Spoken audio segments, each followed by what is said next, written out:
Welcome to March Madness. In college basketball, we have reached the exciting culmination of the season, the NCAA tournament.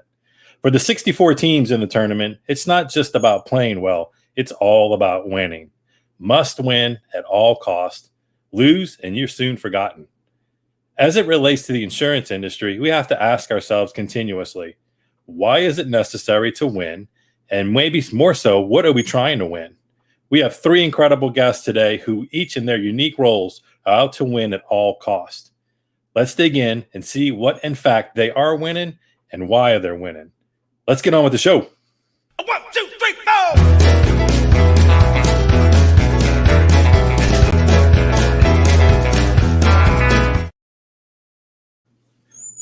Hey, it's me looking for a partner. There he is, Mr. Alex DePazzo. Welcome, everybody. Welcome, Alex, to the Insurance Scramble Live, Friday, March 19th episode. Fantastic, man. Fantastic. Super excited to be here. Got the whole kind of like orange thing going on, because we're talking about winning. We're talking about winning. We like winners. Do you like to win? Yes. I like to win so much. I work at it every single day. Winning's important. There's some people winning's everything. It's a big thing. I mean, it's important to win. It's important to know how to win. And I don't know if you follow the tournament. I am definitely somebody who missed it last year. I don't follow college basketball at all until March Madness starts. And so I am a fly-by-night kind of, Johnny-come-lately in the season. But when it's here, I'm all in. I'm a bracket filler outer. I only did one this year, but, it's already off to a rocky start, and it's just started today. But that being said, it's fun, and it's kind of an American tradition. Well, I mean, I'm pretty sure you're not alone in the, you're not paying attention to towards the very end and the tournament itself. I mean, I don't know anything about basketball, college or otherwise, except that specifically when it comes to March Madness, it's apparently extremely difficult to get the bracket right. And if you follow Jared Bellman at all, you're only supposed to fill out one bracket. Like, you're not allowed multiple tries at this. Mm-hmm. No, I know, and it's I don't follow him necessarily. I follow him.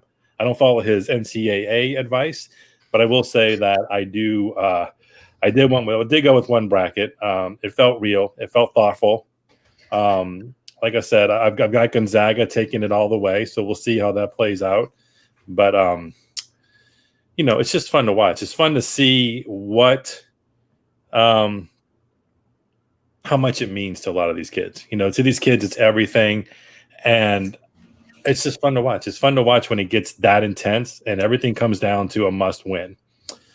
Well, speaking of winning, I am going to say without any more hesitation, my friend, we want to bring on one of the biggest winners we know in our industry. He is the founder and owner of Rogue Risk. He's the host of the Ryan Hanley Show and an all-around great leader in our industry from Troy, New York. Please help me welcome, everybody, Mr. Ryan Hanley. What's up, guys? So Ryan, I really asked Joe to do it this way. Ryan Hanley, welcome to the show. Yeah. Man, I missed the cue, Ryan. Sorry, brother. How are you? Good. Every once in a while when I'm recording that intro and I've had like a few too many pops, like on a Saturday afternoon, I have to, every once in a while I got to re-record it. It comes off a little too hardcore. So I was going to say, man, welcome back. I would say make yourself comfortable, but dude, you're actually becoming like a regular on the show. So you know where the fridge is, do help yourself, get cozy. Last time today I have a fiddlehead with me. Oh, what is this? Very nice. A Pilsner? Nice. Wonderful IPA, but I am not making dinner this time. So that's a positive. No chicken Parmesan mid broadcast. No. Well, dude, last time, actually not the last time you were on this show, not too long ago. Time before that, we had you on actually for the first time, and it was I think it was like the day after you decided to leave the insurance industry. So it was very timely. It was very interesting. But I'm going to ask you, I want to go back to a specific moment in your life. Mm-hmm. All right. You had years of success in marketing and brand building in the insurance industry. You decide to exit and take on a leadership role with in the fitness industry. Time goes by. You decide, hey, you know what? I want to come back to insurance. Now I'm going to ask you to summon this little pit, this fire of a pit in your stomach, the force that can't be denied. All right. At that time, did you feel that you had some unfinished business or something that you had not won yet? Take us, if you will, to that moment. You know, you're lying in bed, you're awake at night, envisioning Rogue Risk. What were you setting out to win at that time? So, all right. So there's a couple of things there. I'm gonna sculpt a couple of those points, make them a little finer. So first, I didn't leave the industry on purpose. Just to be clear. And then I just want to say that because I never wanted to leave. I had to unfortunately leave because Bold Penguin and even Trust and Choice before that forced me to travel like three weeks out of a month. And there became a point, I had a family member get terminally ill, and my wife had to take a larger role in the agency, and I couldn't be on the road anymore. So that's why I left. I did not want to leave. Hey, every little boy's dream is to become an insurance agent. And I'm living that dream right now. So who knows? So I was with you until that last statement. So I did. And then the fitness thing, again, it wasn't like I was being kept up at night by coming back to the industry, although I did miss it. I was shit canned real hard on that job. I walked into the office at 8:30 for a regular meeting. I was in my fit casual or whatever they call fitness gear that doesn't look like workout clothes. It looks like regular clothes you'd wear. And I'm sitting there, and in walks the founder of the company in a suit and tie with his attorney. And they handed me my walking papers. So I learned two valuable lessons that day. One was that I'm probably not the best employee. And two, you need to have an incredible amount of faith if you're going to grow a business for someone else, which I unfortunately have learned that lesson many times. So this agency, Rogue, all that to be said, the moment that happened, literally while I was still sitting at the table, half in shock at what had just been pushed across the table to me, because literally on the top it said, he pushes this paper across the desk and goes, just want to let you know we're terminating you without cause. You've done a great job. Thank you, but we don't need you anymore. I mean, that's not your normal like firing, which look, I've been fired a couple of times now. That's not how it normally happens. So long story short, as I was sitting there, my mind immediately went to, it's time to do this. I didn't know it was going to be called Rogue at that time, but I'd had and have been blessed to have so many conversations with so many insurance professionals. Alex, Joe, we've talked a million times, and then a million other conversations, right? And I feel like when I say blessed, I mean I've been able to learn. I've had a PhD level education in running an agency and operating an agency from some of the best in our industry for almost a decade now. And during that time, I wasn't just listening and interacting and, cracking jokes, but I was in my mind starting to formulate what I believed the best version of an agency that I would want to build would look like. And that's what Rogue is trying to become. And it literally, so I walk out of the gym. I literally have my termination papers in my left hand, my phone's in my right hand. I'm talking to my wife. She's in shock. And then I literally just said to her, it's time. And she said, well, if that's what you want to do, then let's do it. Hung up the phone, and we've been building and growing Rogue ever since. Dude, I could not think of a better answer to start the show off on winning than that one. Two big takeaways for me. Thank you for sharing that. We all hear lots of rumors on why things happen the way they do. But one, being shit canned and the adverse, basically that you've created a lot of adversity for you over the last several years. And then two, you do things your own way, Hanley. And I think most people know that, but that just validates that, you know what, you're going to go in, you're going to be you, you're going to do you. And if it doesn't work here, I'm going to try it the next place. And now you're at Rogue Risk. Now the momentum is starting to swing into, we trust Ryan. Now he's creating something special. Now he's figuring out how to win right now in insurance as an agency. Yeah. And it's a really cool winning story. Oh, It well, is, thanks, brother. man. It is. It is. And I want to do this really, really quick just before we let you go, Ryan, because I had talked to Joe about showing this earlier, because I was looking at, I check out other people's YouTube channels, want to see how they're doing, see how they're working. And one of the cool things about the way you win is that you've been yelling, sometimes quite literally at the top of your lungs, exactly how you do it. And so I was looking at these numbers, which very clearly show the last 30 days of views for Rogue Risk being blue, Jag Insurance, another agency I respect, being pink, Grant Botma's Stewardship being light Grant's blue. never going to catch me. I refuse to allow that to happen. And this teeny tiny one at the bottom here is mine. But the point being that you win. You're not holding the secret in, man. You're literally telling us exactly what we need to do to be more effective at capturing attention online in the future of our industry. So I just wanted to thank you for that, brother. Thank you. The very last thing that I'll say, and I appreciate it. I know you have some other amazing guests, and I don't want to hold them up. I think I have believed and have been saying this for a long time, and it's one of the reasons that Jason Cass and I have gotten along and been such good buddies for so long. There is no reason to keep your secrets in. People, this business is not rocket science. It is hard work. It's caring about people, and the more we share, the better your YouTube channel does, the better my YouTube channel does. The better you are at serving customers and retaining customers, the better I am. The better your relationships are with carriers, the better my relationships are with carriers. That lifts us all up. It's the beauty of this industry. There's so much business to go around that it doesn't matter if everyone knows every one of your secrets. You can still be as successful as you want to be. So I love that you guys do this show. Thank you for having me on. I am such a proponent of sharing and openness because it's how we all get better. And I learn every day from dudes like you and from the people that come on your show. And I just want to say thank you again. Thank you, man. I was brought back for real quick to a moment when you stood on the stage, or actually it was the balcony at the first Elevate. Oh, we were talking about InsurTech and afraid of the disruption it was going to bring to our industry. What was that going to look like?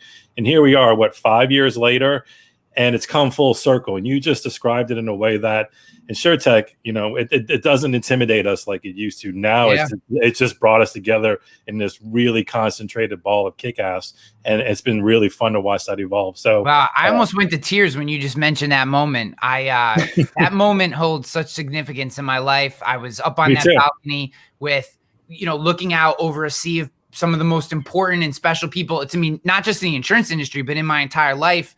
And I had Sydney behind me videotaping, who is like my little sister, and I love her to death, and sharing that moment with her and being up there.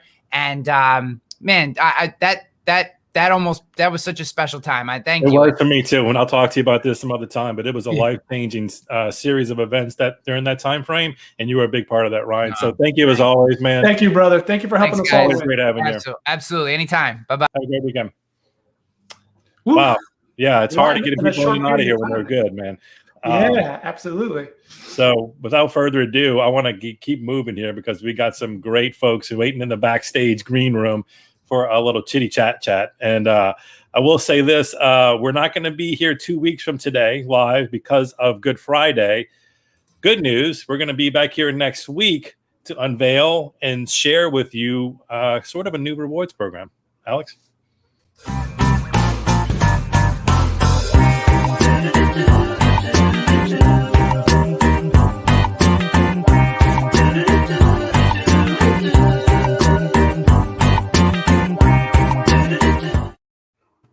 Woo! Ooh, it's going to be fun. It's going to be fun and exciting. I can't wait to share it with all you folks. Next Friday, we'll be talking about the A-Coin, tokens of appreciation. All right, let's keep going, guys. Let's do it. She is a woman of many professional hats, and for the sake of simplifying her skill sets, now I'm going to mention Nigel mentioned she's a data nerd, so I kind of like that description the best. But we'll say she is the force behind data migration at Atomic. He is the recently appointed managing director of insurance at this little search engine, Google. I think you may have heard it in conversation on Twitter. It is an absolute pleasure to welcome onto the broadcast Ms. Sarah Applegate and Mr. Nigel Walsh. Hello, folks. Good afternoon, good evening. How are you? Oh, I forget. You're at nighttime there in England, huh? Are you in London? The city that never sleeps. How's Sarah? I was hoping Ryan was going to be here. I wanted some exercise tips from Ryan.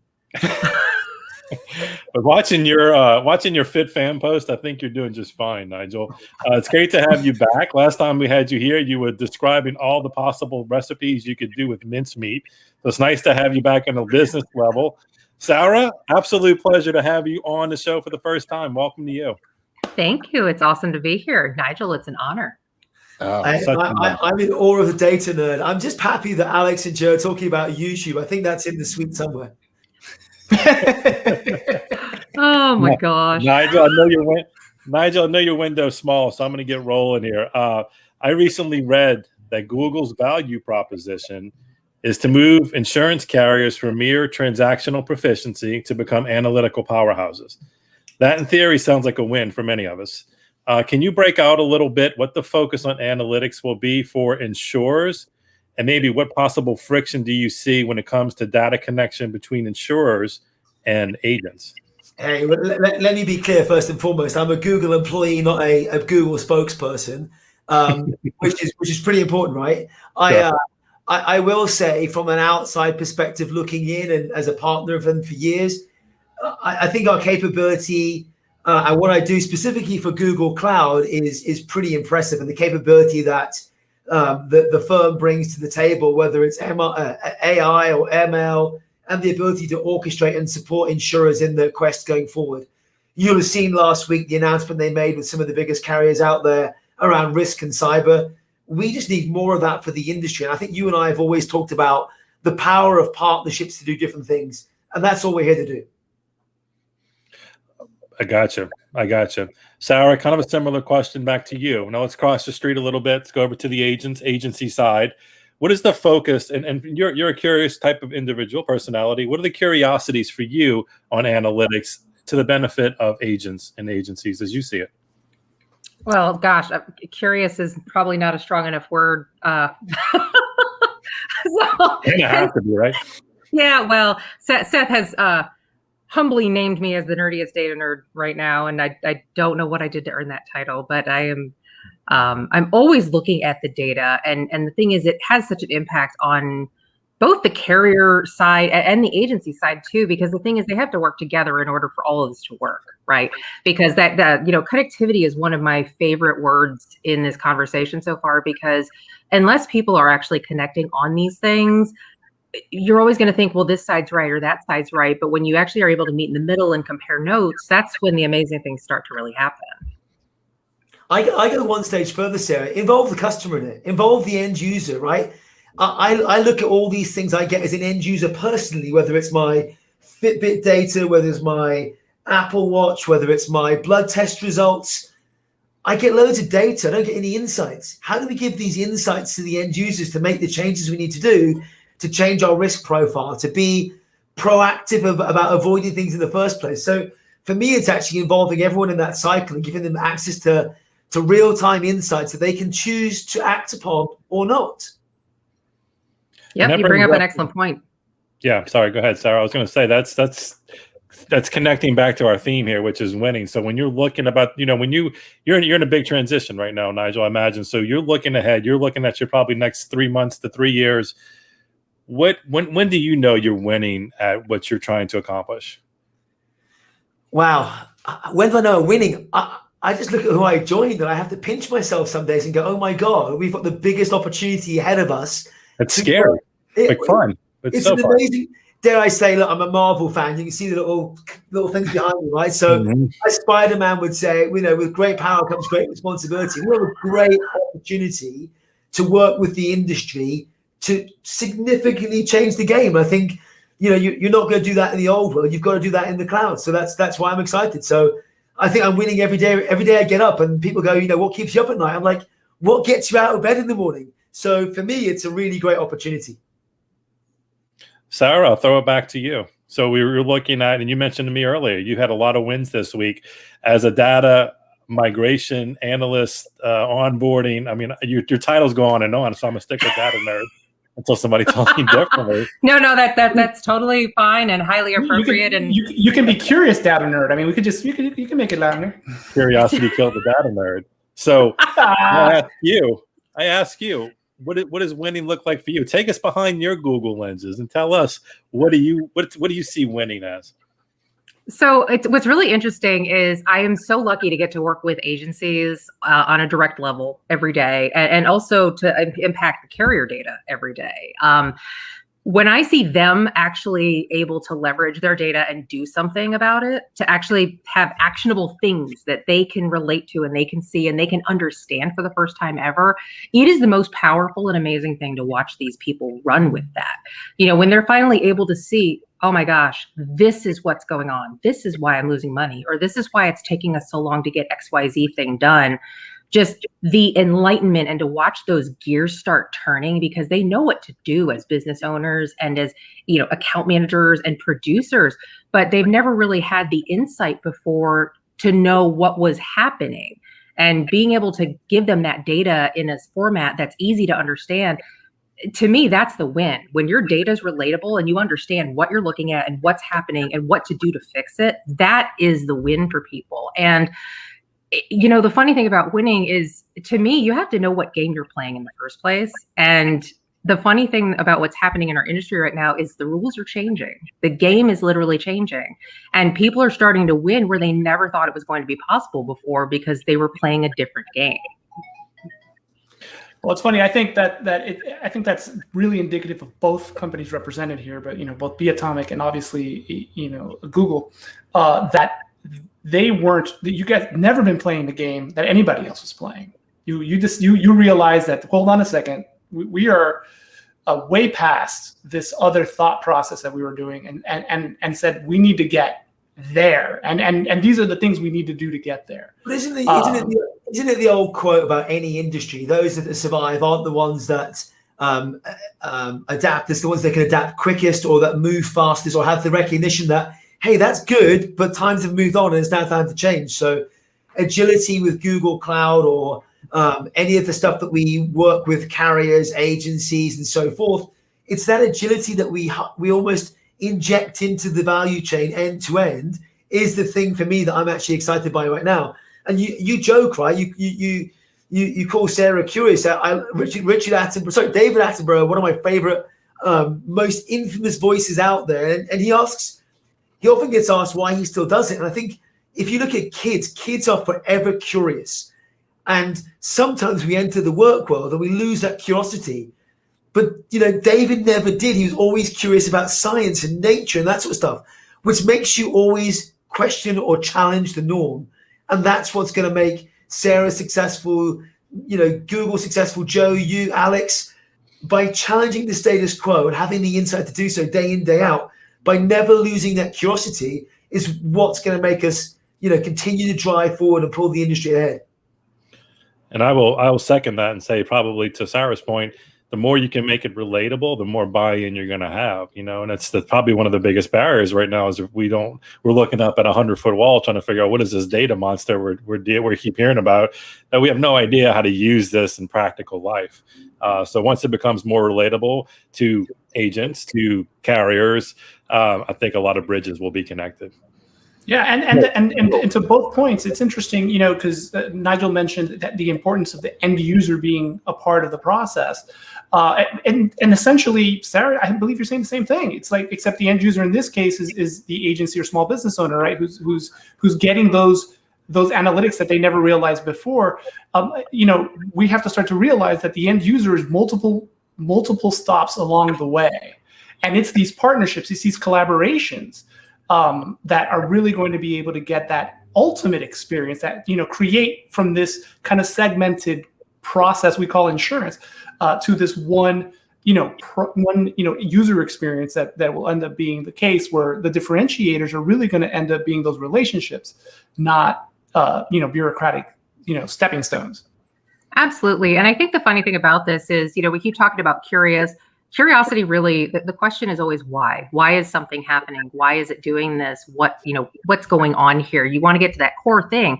And the frustrating part about data for so many people is they can't get to the why quickly, or they don't understand the why because the analytics maybe are too difficult for them to understand, or they simply aren't connecting with them at that end user level, right? Because that's where people miss. That's the relatability part of it. And that's the part that I enjoy the most about what I get to do from time to time, is getting people to think about their data a little bit differently, and then they can run, teach a person to fish, right? And then watch what they can do. But that relatability, it allows them to understand it, and then they can become curious, because it's no longer this scary phantom thing, like you said, 100-foot wall, right? What if all of a sudden a door's there for you? It makes it so much easier to deal with and to face every single day. And the businesses that use those relatability and data points to manage their business going forward, they're really going to be the ones who start winning more frequently, because they have that slight competitive advantage at every point in time in the game.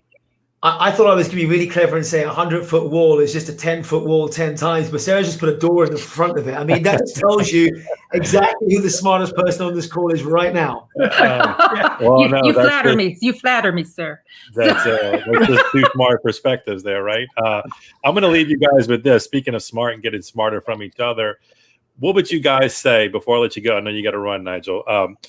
What could you learn from each other? Oh, wow. I'll tell you, so while Sarah's thinking, I'll go. I think it's back to listening to people and engaging everyone across the entire value chain. It's not about doing it to you, it's doing it with us. So my ethos for the last couple of years has always been be part of the community, not just serve it. So you'll see us collectively engage the industry to do something, do something exciting, do something different, but enabled through what we have today. But that's only done through conversation. Very well said, my friend. My goodness. Sarah said ditto. Well, it's so funny because all of that. It's funny because some of my friends and my husband, they always, people pick on me because I'll talk to everybody, right? That says I am a natural born extrovert. That's what I do. But it's because I'm always curious about people too, because they have so much to teach us. Everybody has a lesson that they can pass on if you're willing to listen. But that's the key, right? It's a conversation, not a lecture, to Nigel's point. That's exactly the problem that we've had in the past, is we've had people who've had data who lecture, and nobody can respond. Nobody can do anything with it. Understanding those different perspectives, just talking in the first place. And then, like, for example, knowing that Nigel has worked with this wide variety of different clientele in the past, that breadth of experience is so necessary, especially in the insurance industry, because so many people have been in the industry 25, 30, 40 years. Having some outside perspectives, getting introduced, it really makes you think about things very differently. And that's part of what we need to do more of, I think, as an industry. We have a couple new hires recently that we brought onto the Be Atomic team, where they haven't really been in the insurance industry. And those outside perspectives and the questions that they come with, it's amazing to watch what happens there. And I know Nigel has worked with many more different clients than I have. And just hearing those different perspectives is really what rounds out a business's ability to serve its clients. Sarah, you said you just summed up being curious. You're always listening, right? It's perfect. It's absolutely perfect. If I was a little kid, I would be the one going, but why? But why? Right? My daughter's outside doing exactly that, I promise you. But I was going to say, I'll send my son over to you, Sarah. You can answer all the but whys. There we go. All right. That's a great foundation and personality to have, Sarah, for what you do, because it takes that special, unique skill set to just keep digging when it just becomes, probably overwhelmed. Guys, I can't thank you enough. I know you're both very busy, and really appreciate your time today, your insight, and exciting to watch you both move forward in your careers. And we're here anytime you want to come on and jump and talk about it, and we'll be bugging you to come back. So thank you so much. Thank you both so much. See you soon. See you guys. Thank you. Thank you. Woo. Heavy duty conversation, man. And I it seems like they get along fabulously already. So if they can just bring that into the bigger framework of both companies and both initiatives, then it's going to be a fun future. Well, it's funny. So curiosity became the word of the conversation, but I think that Sarah mentioned another one, which was listening. Mm-hmm. I think that if once we've been in one position for a specific period of time, it's hard to not lecture. But I think that if we're entering a phase of the industry where we're going to listen a little bit more before we jump to that next step, we might find those collaborations necessary to really, really push us forward light years at a time. And it's it's going to take a lot of patience for them because you're taking something really complex and trying to make it relatable to everyday folks, and that's hard to do. And it's hard. It's going to sound repetitive. It's going to sound like you are preaching over and over again, but that's what we need. We need to get it banged into our head to eventually, something that starts changing our habits and the way we look at things and take in information and process it. So it's going to help us keep our thinking caps on. Absolutely, brother. Well, I mean, we've had some strong, heavy conversations. I think it's a good time for a little momentary lapse of conformity. What about you? Take it away, buddy. Hold on.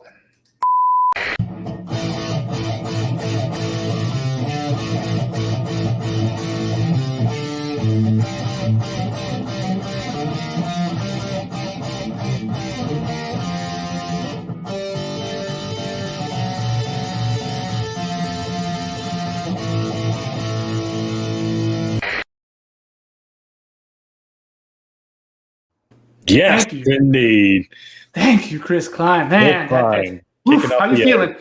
Feeling good, man. We actually almost kept it to 30 minutes. Look at us. We're growing up. We're starting to actually do the thing we said we were going to do. So that we might qualify for syndication soon. It's been fun, guys. Next Friday, we're going to do the unveiling of the tokens of appreciation, our take and NFTs and coins and all that fun stuff. So please join us. And until then, see you next time. For you, Ed. Just when you think this show is terrible, something wonderful happens. What? It ends.